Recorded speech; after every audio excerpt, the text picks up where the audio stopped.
இந்த ஆன்லைன் சர்வீஸில் கலந்து கொண்டிருக்கிறவங்க ஒவ்வொருத்தரையும் என் தேவனாக்கிய கர்த்தர் ஆசீர்வதிப்பாராக. அன்பான கர்த்தருடைய பிள்ளைங்களே, கடந்த மாதம் எல்லாம் முழுக்க நம்மளை கர்த்தர் உங்களையும் உங்கள் குடும்பத்தையும் பாதுகாத்தபடியால் என் தேவனுக்கு நான் நன்றி செலுத்துகிறேன். தொடர்ச்சியாக ஆன்லைனில் பார்க்குற உங்களையும் உங்கள் குடும்பங்களையும் கர்த்தர் ஆசீர்வதித்து இதுவரைக்கும் நடத்தி வந்தபடியால் தேவனுக்கு நீங்கள் நன்றி செலுத்துகிறது மட்டும் இல்லை, நீங்கள் யோசித்து நன்றி சொல்ல வேண்டும். ஏன் என்று பார்க்கும்பொழுது பாருங்கள், கர்த்தருக்கு பல பேருங்களை கர்த்தருடைய பிள்ளைங்க கொடுத்துருக்காங்க. எந்த மாதிரி சூழ்நிலை மேலே கொடுத்துருக்குறாங்கன்னா, அவங்க வாழ்க்கையில் பிரச்சனைகள் மத்தியில், கண்ணீரின் பாதையில், வியாதியின் பாதையில் அந்த மாதிரி போகும்பொழுது கர்த்தருக்கு அவர்கள் வாழ்க்கையின் அனுபவபூர்வமாக தேவனுக்கு பெயர்களை சூட்டி தேவன் நமக்கு பாராட்டின எல்லா நன்மைகளுக்காக உபகாரங்களுக்காக தேவனுக்கு நன்றி செலுத்திருக்காங்க. இந்த வேளையில் நீங்கள் பாருங்கள், 1 சாமுவேல் 7ஆம் அதிகாரம் 3ஆம் தொடங்கி 12ஆம் வசனம் வரைக்கும் நீங்கள் வாசித்து பாருங்கள். நேரத்தை எடுத்து நீங்கள் வாசித்து பாருங்கள். இதில் நம்ம ஒரு சில காரியங்களை குறித்து பார்க்குறோம். இஸ்ரவேல் ஜனங்க கர்த்தரை விட்டு கர்த்தரை ஆராதிக்க வேண்டிய ஜனங்க, கர்த்தரால் படைக்கப்பட்ட ஜனங்க கர்த்தரை ஆராதிக்கிறதை விட்டுட்டு அவர்கள் அந்நிய தேவர்களையும் அஸ்தரோத்துகளையும் அவர்கள் வணங்க ஆரம்பித்துடுறாங்க. அதுபோல் வணங்க ஆரம்பிக்கும் பொழுது அவங்களோட தேவன் இருப்பாருங்களா? அவங்களோட தேவன் இருக்க மாட்டார். அநேக முறையில் நம்மளும் இந்த மாதிரி காரியங்களை தான் செய்து விடுகிறோம். கர்த்தருடைய பிள்ளைங்களா இருக்கிற நம்ம கர்த்தரை ஆராதித்து கர்த்தரை தேட வேண்டிய நம்ம அநேக நேரத்தில் கர்த்தரை தேடாம நம்மளுடைய சொந்த விருப்பத்தையும் சொந்த காரியங்களை நம்ம செய்ய ஆரம்பிச்சு விடுறோம். ஆனால் இந்த ஜனங்க கூட கர்த்தரை ஆராதிக்க வேண்டிய இவர்கள் கர்த்தரை ஆராதிக்கிறதை விட்டுட்டு இவர்கள் வேற அந்நிய தேவர்களையே அவர்கள் வணங்க ஆரம்பித்து விடுறாங்க. அந்நிய தேவர்களை ஆரம்பிக்கும் பொழுது பெலிஸ்தியருங்க இவர்களுக்கு விரோதமா யுத்தத்துக்கு வரும்பொழுது இவங்க தேவனுக்கு விரோதமா இப்போ முறையிட ஆரம்பிக்கிறாங்க. அதற்கு சாமுவேல் சொல்லுகிறார், நீங்க உண்மையா தேவனை ஆராதிக்க வேண்டிய கர்த்தருடைய பிள்ளையா இருக்கிற நீங்க, உண்மையுள்ள தேவன் ஜீவனுள்ள தேவனை ஆராதிக்க வேண்டிய நீங்க கர்த்தரை விட்டுட்டு அந்நிய தேவர்களை வணங்குந்து எவ்வளோ ஒரு பெரிய ஆபத்து, எவ்வளோ பெரிய காரியங்களை நீங்க செய்திருக்கிறீங்கன்னு சொல்லிட்டு அவங்களுக்கு உணர்த்தும் பொழுது அவங்க உடனே என்ன பண்றாங்க தெரியுங்களா? உண்மையான ஒரு மனம் மாற்றத்தை அவங்களுக்குள்ளாக வருகிறது. உண்மையான ஒரு மனம் மாறும் பொழுது அவங்க கர்த்தர்கிட்ட என்ன பண்றாங்க தெரியுங்களா? உருக்கத்தோடு போயிட்டு தேவன்கிட்ட ஜெபம் பண்றாங்க. ஆண்டவரே, உங்களுக்கு விரோதமா நாங்க பாவம் செய்தோம், எங்களை மன்னிங்க ஆண்டவரே அப்படின்னு சொல்லிட்டு இப்போ வாசித்து அவர்கள் ஜெபிக்க ஆரம்பிக்கிறாங்க. கர்த்தருடைய பிள்ளைங்களை, நம்மளுடைய ஆசீர்வாதங்களும் சரி நம்மளுடைய நன்மைகளும் சரி சில சமயத்தில் தடைப்பட்டு போகும். அப்போ தடைப்படும் பொழுது நம்ம உண்மையாக மனம் திரும்பும் பொழுது கர்த்தர் நம்ம ஜெபத்தை கேட்க அவர் உண்மையுள்ளவராக இருக்கிறார்.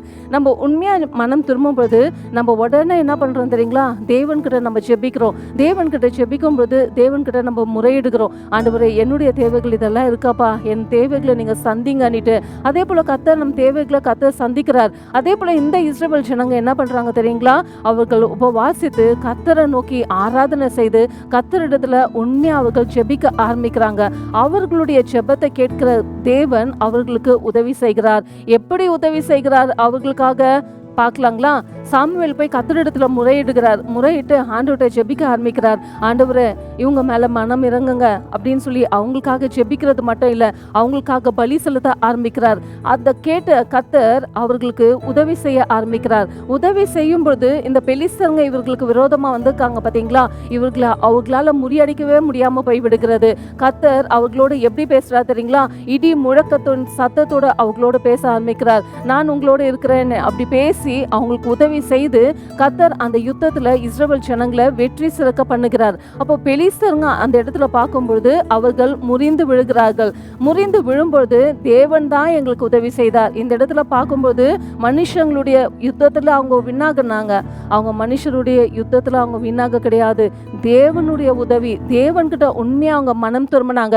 ஆண்டவரே, நாங்க பாவம் செய்தோம், உங்களை விட்டு நாங்க தூரமா போயிட்டோம், எங்களை மன்னிங்க ஆண்டவரேன்னு சொல்லி உபவாசித்து அவர்கள் ஜெபிக்க மாத்திரத்துல கர்த்தர் அவர்களுக்கு உதவி செய்தார். அவர்களுக்கு அந்த இடத்துல உதவி செய்யும் பொழுது பெலிஸ்தருங்க ஒன்றுமில்லாதபடிக்கு அவர்கள் முறியடிக்கப்பட்டு போன பிறகு இந்த வேளையில சாமுவேல் ஒரு கல் எடுத்து நிறுத்தி வைத்து அவர் சொல்ற வார்த்தை என்ன தெரியுங்களா?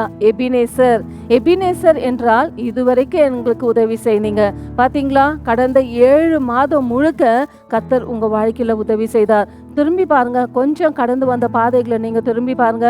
7 மாதத்துல எத்தனை பிரச்சனைகள் மத்தியில போனீங்க, எத்தனை வேதனையில போனீங்க, எத்தனை கண்ணீரின் பாதையில போனீங்க, எத்தனை பயத்துல போனீங்க, எவ்வளவு வியாதியில போனீங்க, எல்லாவற்றிலும் கர்த்தர் உங்களுக்கு உதவி செய்தார். இந்த இடத்துல பாருங்களேன், அவர் சொல்லுகிற வார்த்தை, அப்பொழுது சாமுவேல் ஒரு கல்லை எடுத்து மிஸ்பாவுக்கும் சேனாவுக்கும் நடுவாக நிறுத்தி, இம்மட்டும் கர்த்தர் எங்களுக்கு உதவி செய்தார் என்று சொல்லி அதற்கு எபினேசர் என்று பெயரிட்டார். புரிஞ்சுச்சுங்களா?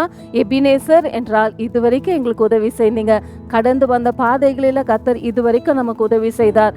மனுஷங்களை நம்மளுக்கு உதவி செய்தாங்களா? இல்ல, கர்த்தர் நமக்கு உதவி செய்தார். நீங்கள் நினைக்கலாம், என்னுடைய பலன் நான் சம்பாதிச்சிருந்து, நான் ஓடி ஒழிச்சிருந்து, அதனால தான் என்னால் குடும்பத்தை நடத்த முடிஞ்சிச்சுன்ட்டு.